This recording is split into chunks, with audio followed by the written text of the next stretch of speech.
जैसे जैसे हम लोग आगे बढ़ेंगे वैसे वैसे बर्फीले पहाड़ और ज़्यादा नज़र आते रहेंगे हमें। यहाँ ऊपर बुग्यालों में देखो भाई खूब सारी भेड़ बकरियाँ दिखाई दे रही हैं, जिन पे नीले कलर के बढ़िया से फल लगे हुए हैं। जब भेड़ बकरियाँ यहाँ आसपास रहती हैं तो इन्हीं जगहों पे उनकी छानियाँ बनी हुई रहती हैं। भेड़ की ये ऊन इतनी गर्म होती है, अगर हमने जैकेट के अंदर रख दी तो ठंड बिल्कुल भी नहीं लगेगी। रात का खाना भी अभी हमारा बनने लग गया है। आज हम लोगों ने सोचा है कि रोटी बनाएंगे।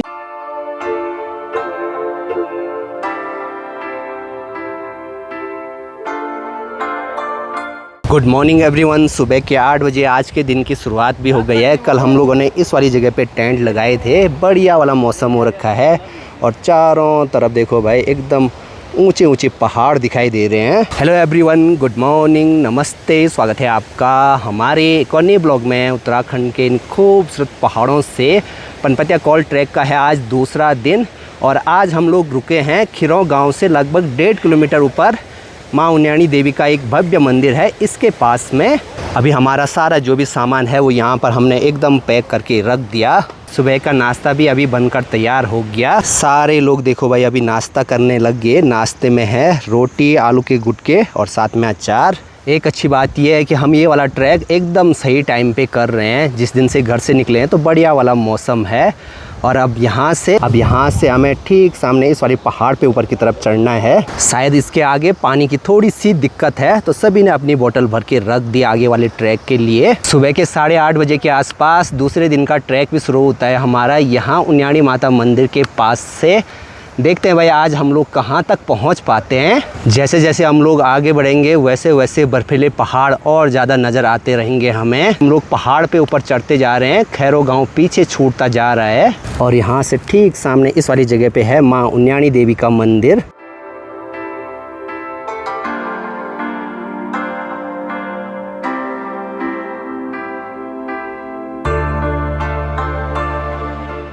आगे बढ़ते हुए यहाँ पे फिर से रंगीला मिल गए। अभी तो आसपास पेड़ पौधे दिखाई दे रहे हैं। यहाँ आसपास खूब सारे देवदार के पेड़ हैं जिन पे नीले कलर के बढ़िया से फल लगे हुए हैं और इनसे देखो ये खूब सारा लेसा निकल रहा है बाहर। और ये है जी देवदार के पेड़ पे लगा हुआ कौन।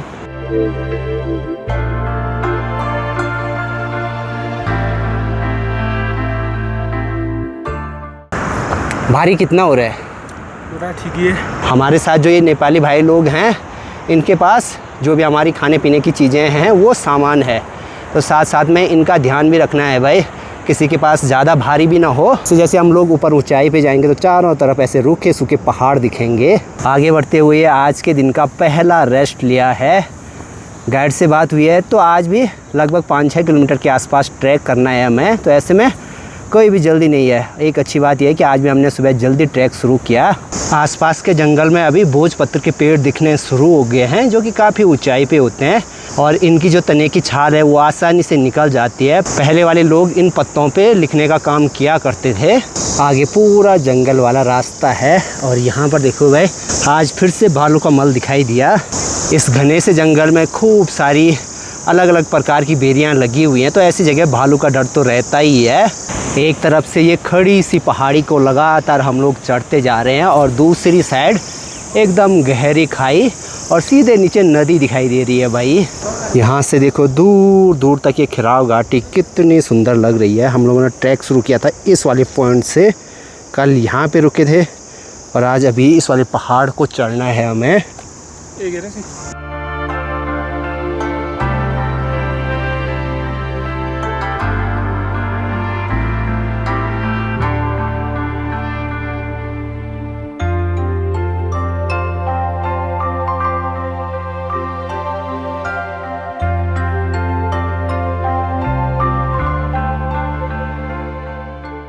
ये जगह ऊंचाई वाली है, यहाँ पे मौसम साफ है, जो धूप की चमक है वो बहुत तेज़ पड़ रही है, तो ऐसे में चश्मे और कैप पहना बहुत ज़रूरी है भाई।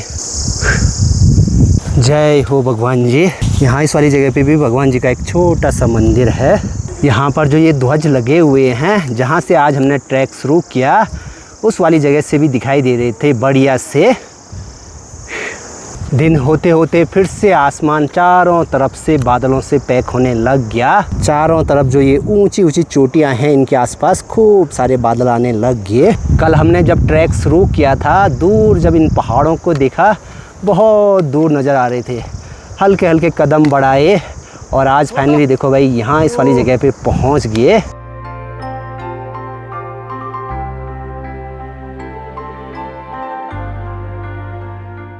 जैसे जैसे हम पहाड़ को ऊपर चढ़ते जा रहे हैं, आसपास खूब सारी पीक्स दिखाई दे रही हैं और यहाँ से ठीक सामने पे दिखाई दे रही है बरनाल पीक। बीच बीच में जहाँ पर भी हम ऐसी पेड़ की छांव में रेस्ट ले रहे हैं, वहाँ पर थोड़ा बहुत जो भी हमने खाने पीने की चीज़ें रखी है अपने साथ, जैसे कैंडी, चॉकलेट वगैरह हो गया, इनको भी खाते हैं भाई, क्योंकि पूरे ट्रैक के लिए एनर्जी बहुत ज़रूरी है। दूसरे दिन इस वाली जगह पे हमें थोड़ा सा नेटवर्क मिला है, तो यहाँ से अभी घर बात की। हो सकता है ट्रैक के आने वाले दिनों में हमें बिल्कुल भी नेटवर्क ना मिले। यहाँ इस वाली जगह पे रास्ता बड़ा ख़तरनाक है।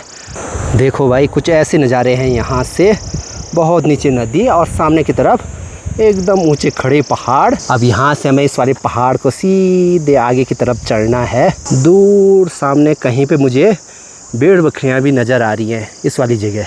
इस वाले ट्रैक पे हम एकदम रिलैक्स होकर चल रहे हैं और हमारे पास जो सामान है वो लगभग 15-16 किलो के आसपास है। इससे पिछला वाला ट्रैक जो हमने किया था नंदी कुंड वाला, तो उस पर खाने पीने की जो चीज़ें होती हैं, टेंट वगैरह, वो सब हमारे ही पास था। तो एक के पास उस टाइम पे 25 या 30 किलो के आसपास सामान था। अब इस बारी अच्छी बात यह है कि हम लोगों ने ना गाइड और पोर्टर किए हैं, इसलिए चलने में थोड़ा आसानी हो रही इस बारी। और साथ में सबके लिए ये वाला ट्रैक एकदम अनदेखा अनजाना सा है। मतलब मेरे लिए ये ट्रैक, ना तो मैंने इसकी कोई वीडियोस देखी हैं, मतलब सिर्फ नाम सुना है, तो जो भी चीज़ें दिखेंगी वो मेरे लिए सब नई चीज़ें होंगी। यहाँ ऊपर बुग्यालों में देखो भाई खूब सारी भेड़ बकरियाँ दिखाई दे रही हैं। अब जो ये भेड़ पालक हैं, इन्हीं बुग्यालों में 6 महीने तक अपनी भेड़ बकरियों को चराते हैं। धीरे धीरे ठंड बढ़ेगी, फिर इनको यहाँ से नीचे गांव की तरफ लेकर जाते हैं। अब जाकर इस वाली जगह पे हमें हमारे दोनों गाइड मिले हैं। ये लगातार हमसे आगे चल रहे हैं। आगे बढ़ते हुए यहाँ पे एकदम खुली खुली जगह नज़र आ रही है और आसपास जो ये वी शेप हैं, तो यहाँ से ग्लेशियरों का पानी नीचे नदियों में मिल रहा है। नदी किसी प्रॉपर एक ही जगह से नहीं निकलती है, छोटी छोटी उसमें असंख्य धाराएँ मिलती हैं और उसी के बाद उनका विशालकाय रूप होता है। इस वाली जगह पे हमारी पूरी जो टीम है वो एक साथ हुई है। हमारे पास तो कुछ ऐसे बैग हैं, नेपाली भाई लोग ऐसे पिट्ठू में सामान लेकर जा रहे हैं क्योंकि उनको ऐसे ही में कंफर्ट मिलता है। सामान देखो भाई सभी ने ऐसी जगह पे रखा हुआ है, अगर थोड़ी सी भी मिस्टेक हुई, गिर गया, तो यहाँ से सीधे नीचे नदी है। बहुत बार ट्रैकरों के साथ ऐसी चीज़ें होती भी हैं कि जो सामान के बैग वगैरह हैं वो गिर जाते हैं। यूं ही नहीं कहते हैं जल ही जीवन है। आज के दिन हमें अब जाकर यहाँ पे पानी मिला है। यहाँ पे एक छोटा सा कुआं है।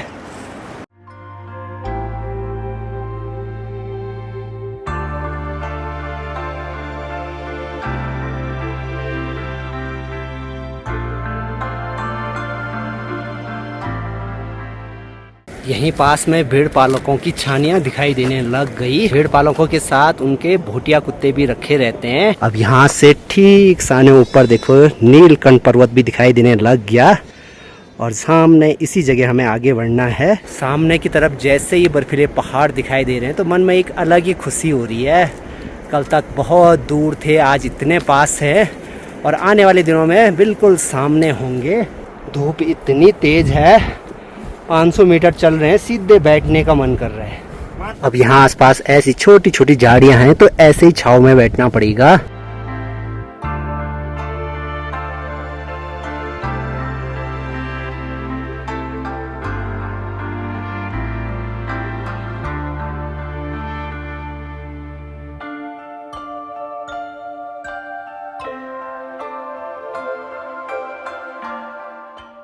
कितना किलोमीटर बोला? अब यहाँ से होगा 1.5 किलोमीटर। 1.5 किलोमीटर के आसपास। अब आज के दिन का जो हमारा अगला पड़ाव है वो यहाँ से लगभग 1.5 किलोमीटर के आसपास है।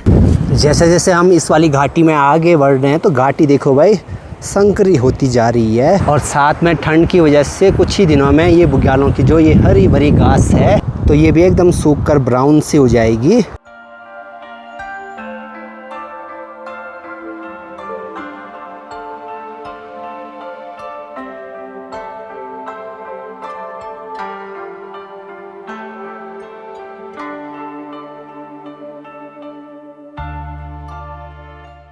दिन के ठीक 2:45 पे हम लोग पहुंच गए हैं अपने आज के कैंप साइट पे। साथ में यहाँ पे अभी टेंट भी लगा दिया है। यहाँ पे ये एक पत्थरों का ऐसा घेरा बड़ा किया हुआ है। 8:30 बजे के आसपास सुबह हमने ट्रैक शुरू किया था और 2:45 बजे के आसपास यहाँ पर पहुँचे हैं। चलो जी, पनपतिया कॉल ट्रैक की दूसरी सीढ़ी भी पार करी। जगह भी देखो भाई एकदम मस्त है। यहाँ पे एक टेंट लग गया, एक वहाँ पे लगाएंगे, एक ऊपर, और यहीं पास में पानी का स्रोत भी है।